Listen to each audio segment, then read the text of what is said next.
La conciencia es esa luz interior que el Señor ha puesto en el corazón de todo ser humano para iluminar su vida y ayudarle a distinguir el bien del mal. Porque tenemos conciencia, podemos saber qué camino tenemos que seguir, evitar las piedras del mismo para de esa manera no tropezar. Y porque Dios es misericordioso, cuando hemos caído, no haciendo caso a lo que nuestra conciencia nos indicaba, porque Él es misericordioso, nos perdona. Pero conviene no abusar de la misericordia de Dios.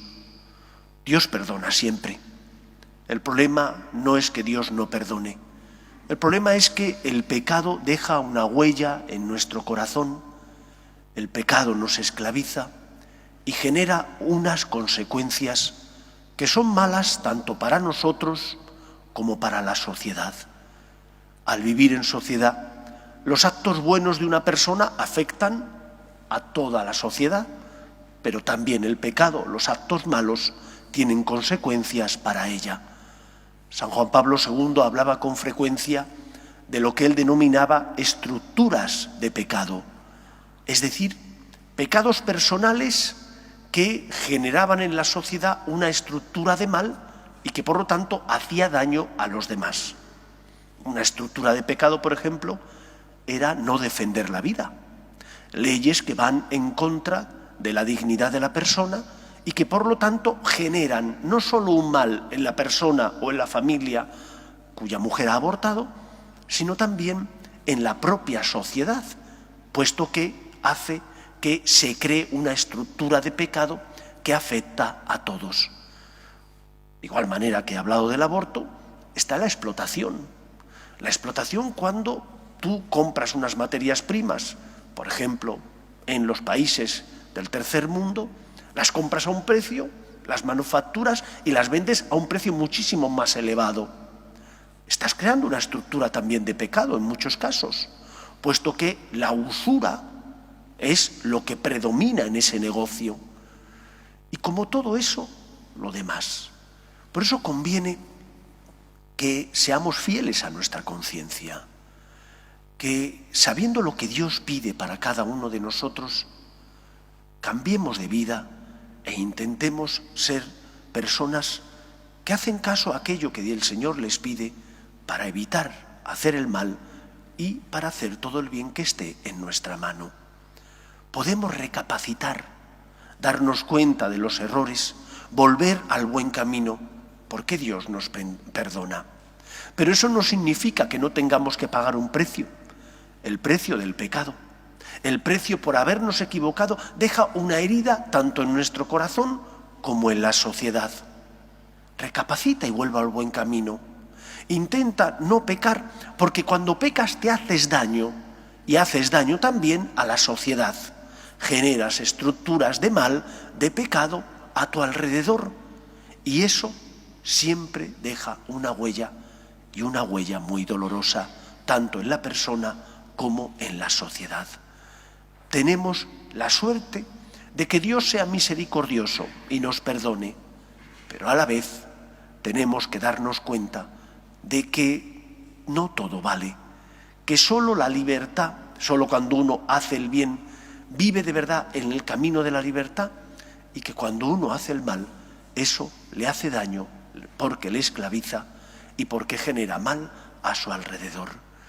Pidamos al Señor perdón, convirtámonos, que implica reconocer nuestros errores, pero también desear cambiar de vida. La conversión no implica decir lo siento y no pasa nada, no. La conversión implica decir lo siento, pero también con la ayuda de la gracia de Dios luchar por cambiar de vida, para evitar volver a caer. Y para eso es necesario, en primer lugar, la unión con Dios.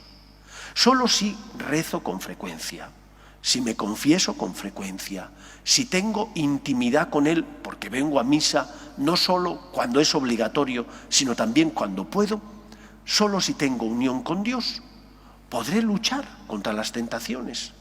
Y a veces la peor tentación es la tentación de la soberbia, de pensar que solo con nuestras fuerzas podemos lograr hacer el bien y evitar el mal. Y sabemos que no es así, porque somos débiles. Junto con la unión con Dios es fundamental una vida ordenada.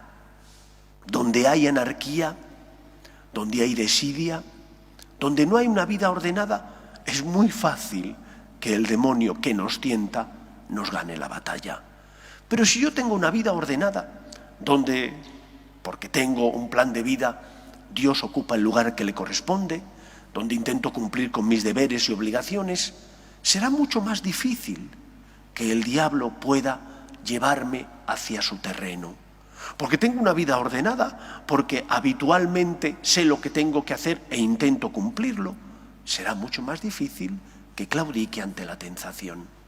Y en tercer lugar, tengo que aprender a ofrecer al Señor los problemas de la vida, las dificultades del día a día. Esta lluvia que hoy está cayendo y que hace que sea incómodo salir de casa, los atascos, las enfermedades, las tribulaciones propias de mi existencia. Ofrece todo eso al Señor para que, como el atleta se prepara ejercitándose, tú ofreciendo al Señor tus cruces evitables e inevitables, vas fortaleciendo tu espíritu.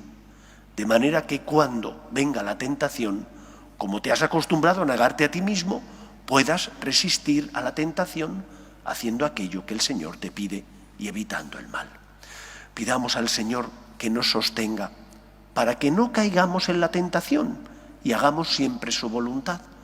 Pero si hemos caído, tenemos a alguien que nos perdona. Ese es Cristo, que entregó su vida por nosotros y que pagó, por tanto, la deuda contraída por nuestro pecado. Somos personas de esperanza, porque sabemos que donde abundó el pecado, sobreabundó la gracia y la misericordia divina. Que el Señor nos ayude. Nos ponemos en pie.